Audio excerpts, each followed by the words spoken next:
Thank you so much, bro. What's good, fam? My name is Dixon David from Music Zone. I'm blessed to be here. It's the talk session. I don't even know what to call this one because we don't just have a musician here. We have a multi-instrumentalist, a music producer. I think everything's on. Let's go for a commercial break. We'll be right back.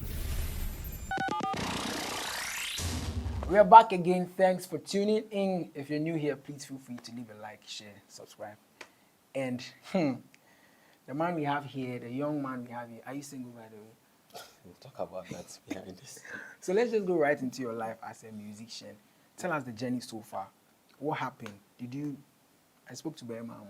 He said he saw people playing the trumpet in his dream. What about you? Well, I started music from infancy. Okay. So I was born into a Christian family. So church music obviously was my roots. So that was how come I started playing music. Okay. Like at what age specifically? I can't remember, but maybe around 3, 4. You were playing which instrument? I started playing drums when I was young. 3 years? Yeah, around 3, 4 years. How? Is it that not daddy was story or like? Yeah, my dad is a dedicated Pentecost member. So okay. I was born in the church literally. So take us through the age. At age 3, 4, you were on drums, playing at church service. Yeah. I mean the children's department. Okay. All right. And then? And I transitioned to start learning the keyboard around 13. Keyboard? Yeah. Okay. Around 13. Around 13. I'm not so good, but I mean, I can play a little. Right. Yeah. And then I started playing the bass in 2019 when I got into uni. Nasia 2019? Yeah, 2019. I think it was around October, November. So, yeah, my first semester in uni. That's when you started playing. Like, what brought you into the bass? Because at least you were a drummer, and then the keyboard came in. Why the bass? Well, if I recall well, I think it was around the time I was in SHS. Okay. Yeah, so anytime I started listening to music, I just got drawn to the bass. The concentration was on the bass. Yeah, all of a sudden, and then I just developed the interest. Yeah, so that was how it happened. Yeah. Growing up as a musician, which are some people who like influenced you from the bass side of things? So it wasn't bass at the beginning. So my dad, growing up, was a lover of country music. Oh wow! So we want that one. You want that one? So, okay. I mean, you listen to country music every time, especially on weekends when it's on. So I got drawn to country music more, and more of the Pentecostal style of music too.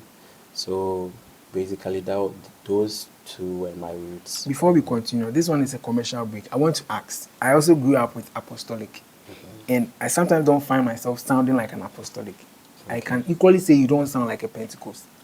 Why? How do you? Because you learn the Pentecost, but you still find your way not to sound like the Pentecost. How do you do that?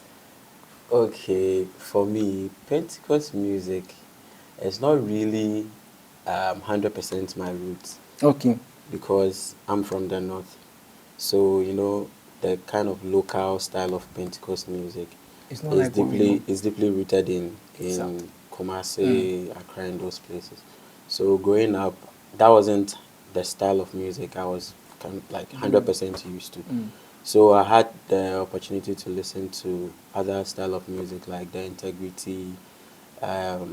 Secular-wise, I was also listening to more of the Westlife and some other styles. All those styles or genres shaped your music? Yeah. I listen broadly. Why? Wow. Right now, my favorite genre of music is orchestra. I listen to orchestra every day. Yeah.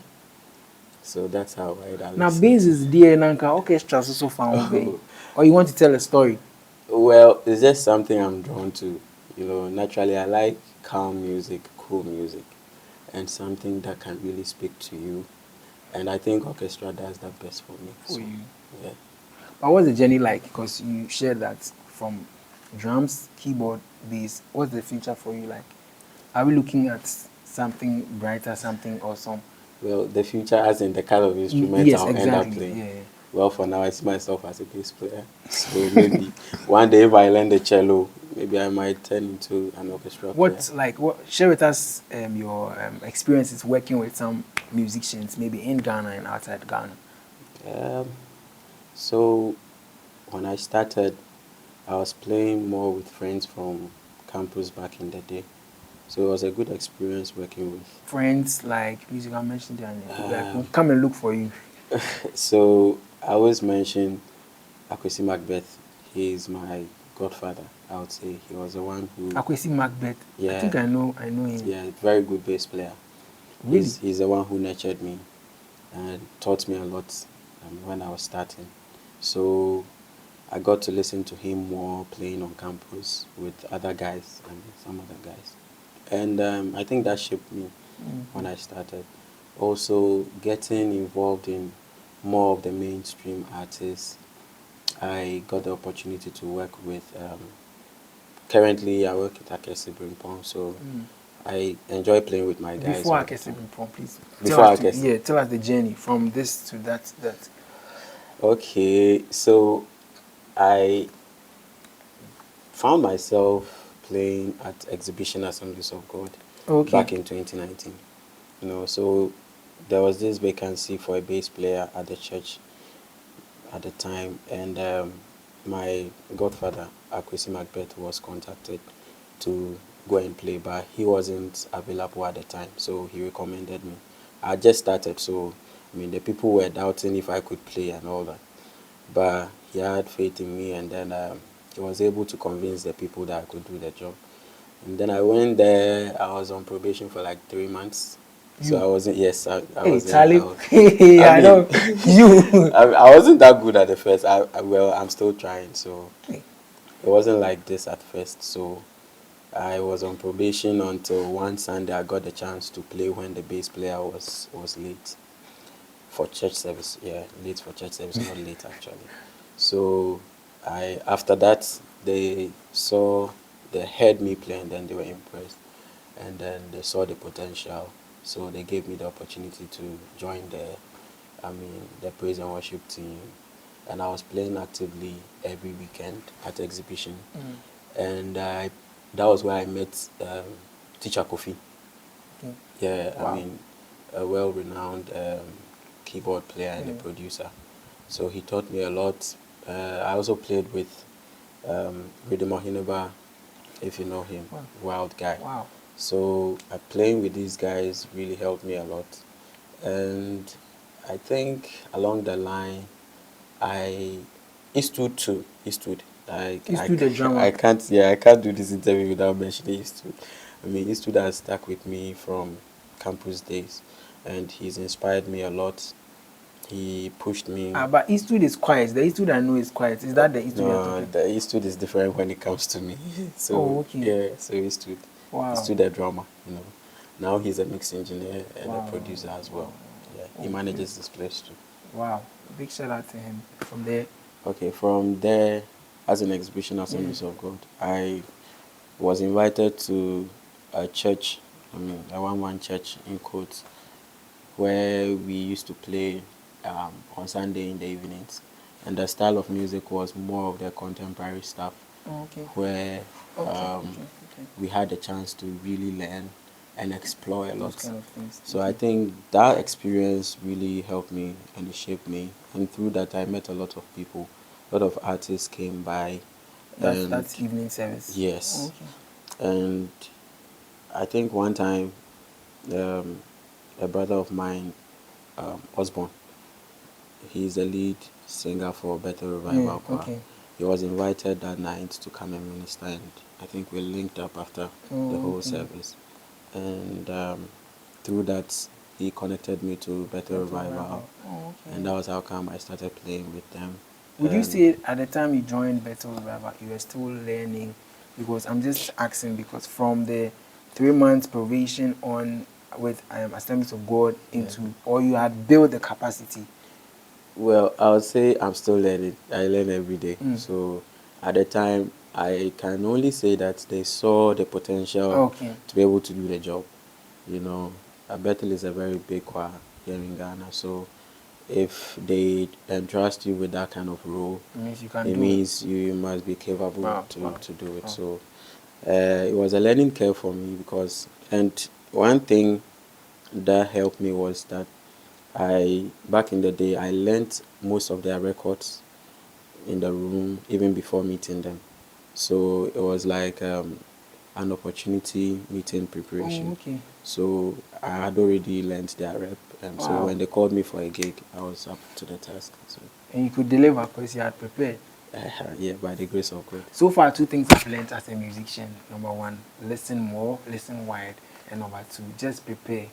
Learn the albums and anyhow, any style be happy. Thank you so much. I want to ask about service. As a musician, do you think service is that important? Of course, it is. As humans, we are here to serve. You have to serve, and I think before you can be served, you need to serve.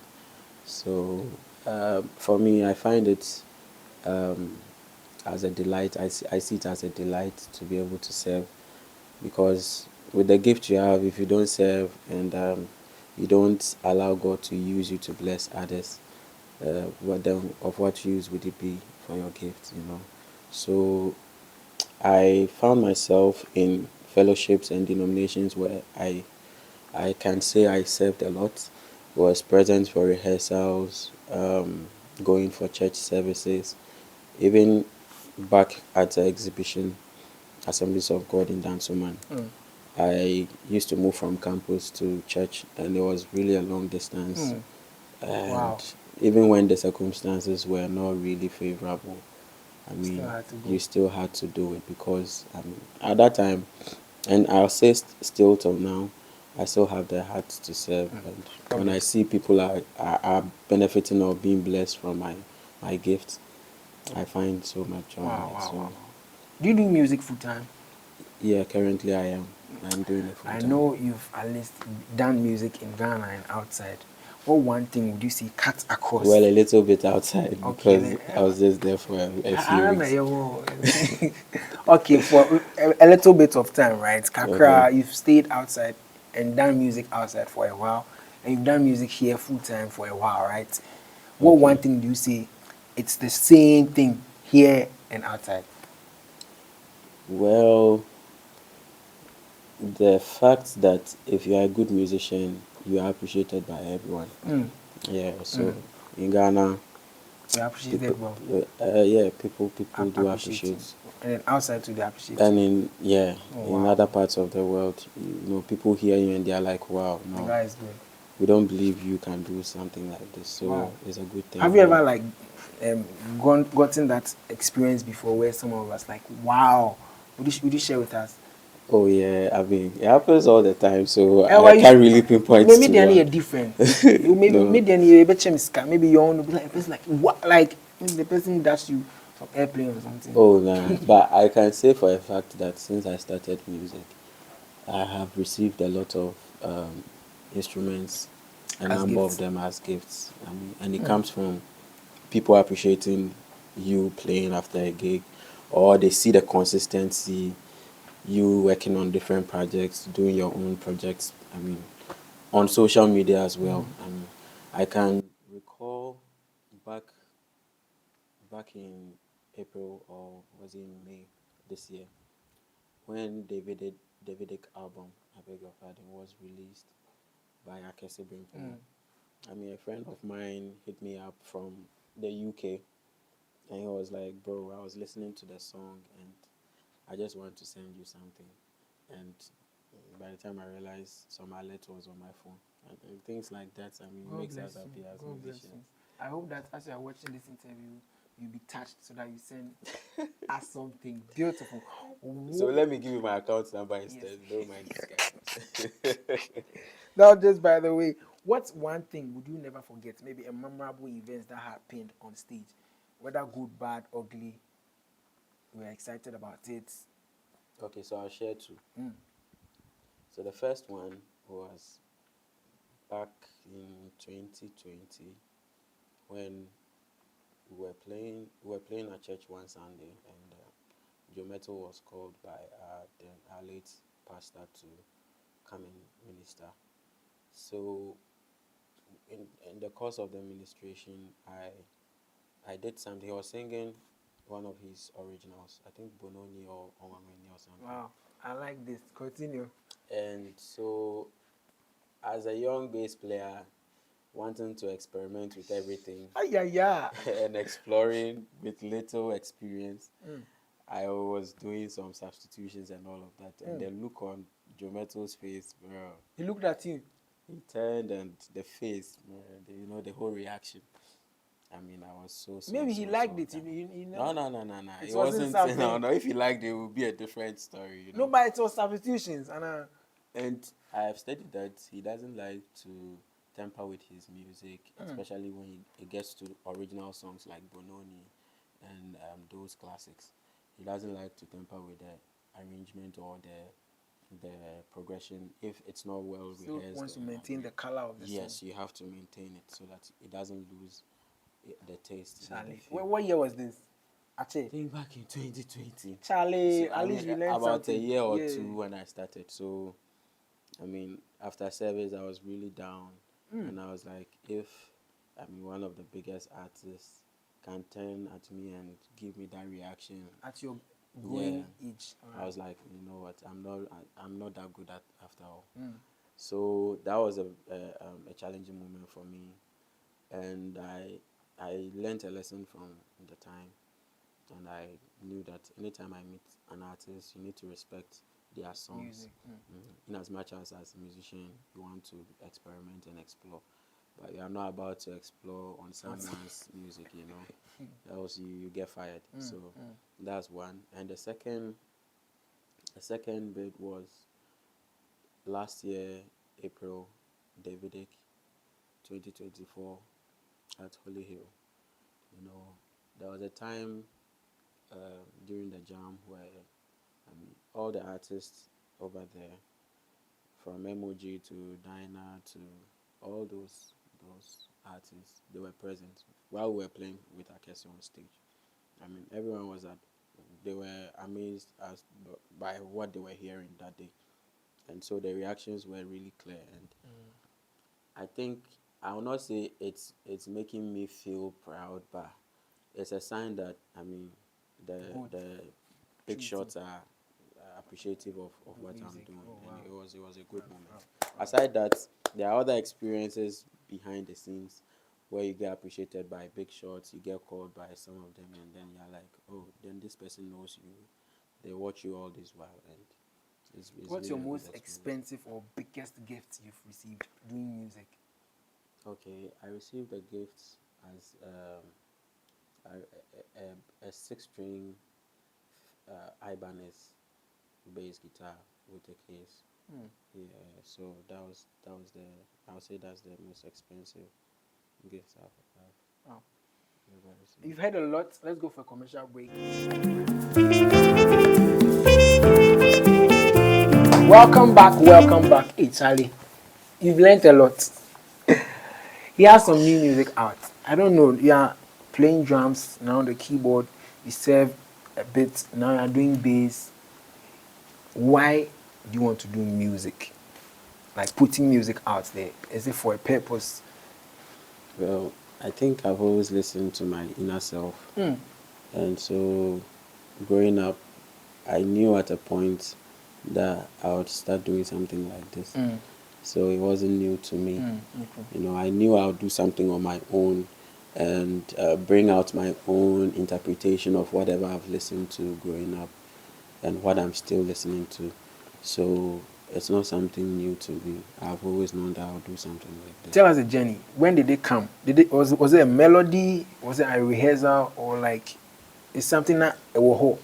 Oh, so I'll tell you a story about how it came about. Yanko. So, in my room last year, I was practicing, and I was practicing a shape. The bass players know when we talk about shapes and patterns. So I was practicing this pattern, and I put a click to it, doing it consistently, and after some time, it sounded like a song. Okay. And I'm inspired by some bass players like Richard Bonner, and I'll mention them later. So I would say that was the mentality. at the time when I was rehearsing. And so when I caught the melody, the pattern, it felt like a groove. You know, when you keep repeating something, it becomes a groove. So I played it for a while and I recorded it. So after some time, I went back to it and I was like, can I add something to this? Putting in the percussions, putting in some shakers. Wow. I laid the chords for it. And then I started expanding it, looking at, okay, this can be like the verse, this can be like the chorus. Let's pause there for a while. So you're not just a bass guitarist. For you to be able to, out of practicing, get something and putting all those things without the help of anybody, it means you as a musician that you are watching us, you should be able to not just play, not just go for gigs. Have the mentality that you mature to, in quotes, produce something. Please continue for us. Okay, that's a So you good added the keyboards and then the speakers and everything. Yeah. And so after that, with me, when I'm producing something and I feel blocked and I don't have any ideas coming in anymore, I close the project and I go and sleep. So after a while, I kept coming back to it and adding more ideas as and when I hear something. And then after I completed the whole demo, I sent it out to my brother Morris, the Volvo. Okay.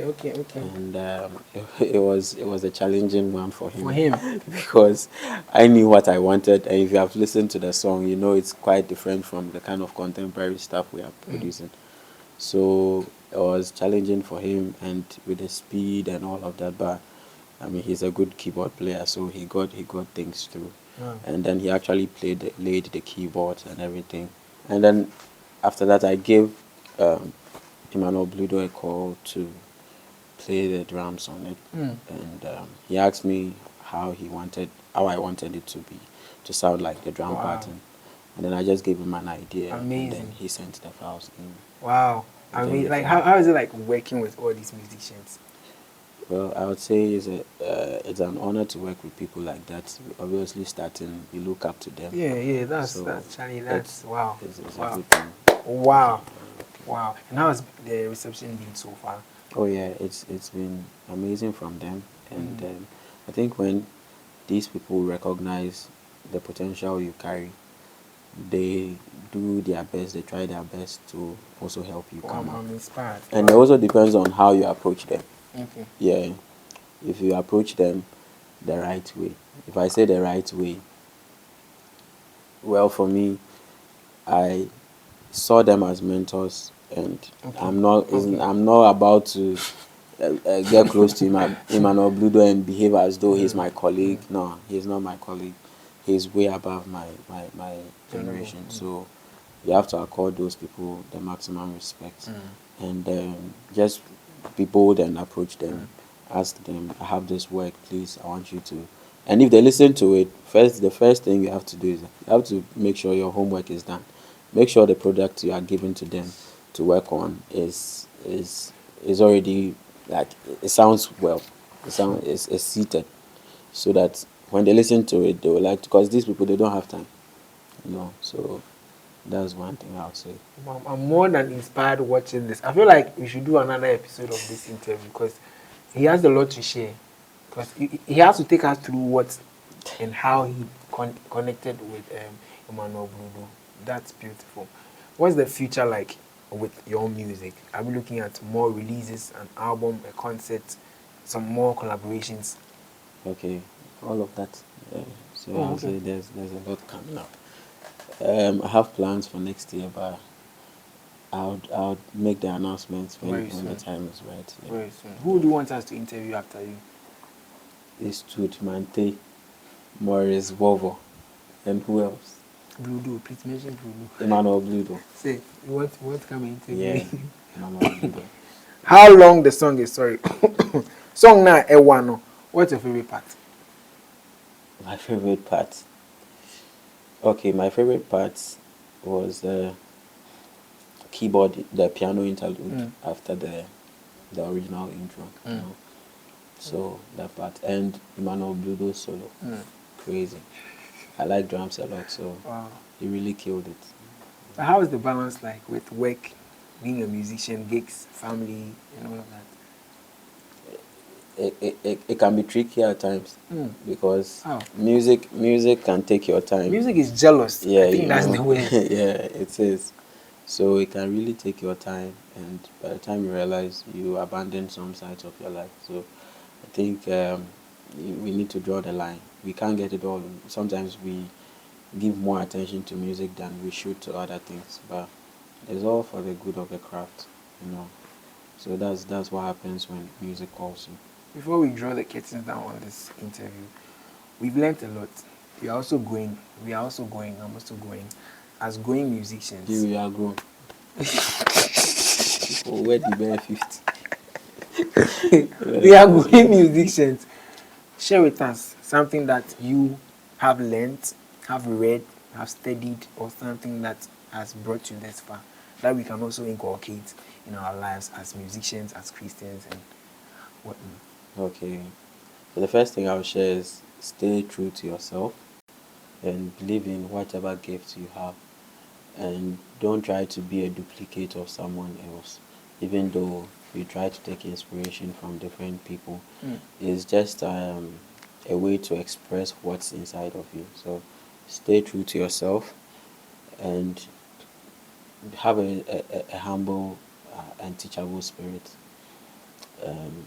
Position yourself in a way that you can learn from everyone you meet. Because the little someone knows can help you, and it can make you grounded for some time to come in the future. And keep hope alive. I think that's one important thing I'll tell you. Why are you saying keep hope alive? Like, have you been through a lot that... Well, aside me personally experiencing some things and some challenges, I'll share it with you in the next episode. Most musicians today are contemplating quitting music or even stopping the kind of duties they do when it comes to the music industry, playing for artists, playing for churches and all of that.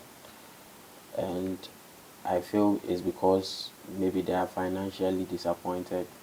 They feel like they are not earning much. They feel like no one is appreciating them. That's true, but all these things are challenges that should motivate you to become better. And at the right time, things will fall in place. Yeah, so that's what I can say. Thank you so much for sharing. God bless you. Bless you too. I didn't want to ask something. Yeah, what's your favorite food? My favorite food? Right now is jollof. Who would you want to meet? Like, who do I want to meet? If the person sees the video, he or she can make it happen. Like, who would you want to meet? In the music space or everywhere? Everywhere. Who do you want to meet? Like, Ipan Ushana, that's all for you. That's all. At this point in time. Maybe an artist. At this point in time, right now, I would want to meet Ludwig Göransson. He's a film scorer.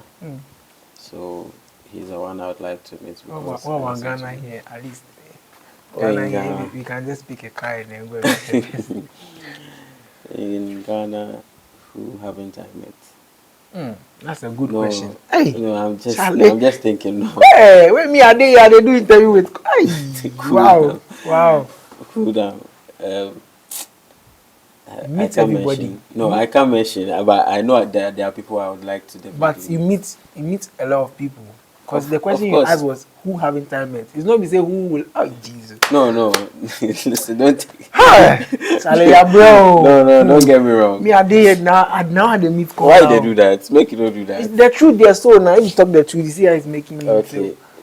I can't mention on top of my head, but I know definitely there are people I would like to meet. So maybe the next time I see you, I'll tell you. When was the last time you enjoyed KFC or Pizza Man Chicken Man? No, I don't enjoy KFC. You don't. What about Pizza Man Chicken Man? Pizza Man Chicken Man, I do that every day. Tell them something. I do that every so. Pizza Man Chicken Man. Yeah. I mean, I'm your biggest customer, you know. Do what for us. Sponsor this show. You know. I'll be very glad. Why you get strings for them? No, me I did tag them since I didn't want me. I don't make them see inside from you. They shoot your shots. That be God very bless. good. Hey, get bless you, Charlie. I don't. We would have to do another episode. This guy, I feel he has a lot to share. I have little to share. A lot, because he mentioned hope. That hope will be the theme for our next episode. Feel free to. Hey, before we go, I beg you, I'll put the links for you to stream the song down there. You've watched all this and you've not streamed the song there. I don't know. In fact, let's do a challenge. You're creating content with the music. Maybe some 5 reels or 4 reels to bless and push this song. God bless you for tuning in. I'll put his links. You can book him. He's a musician, he's a producer, and bass guitarist. His numbers are on your screens. His Instagram and email. You do emails as well, right? Yeah, but I mean, I'm active on Instagram. No problem. So I'll put the link there. Please feel free to enter his DM, worry him, book him. If he has money, I have money. We all have money. God bless you. My name is Dixon David from Music 01. Again, a big shout out to Martin Studios for this beautiful space. It's in your soul. It's in 247. The lights on them. Let's go. Bye bye.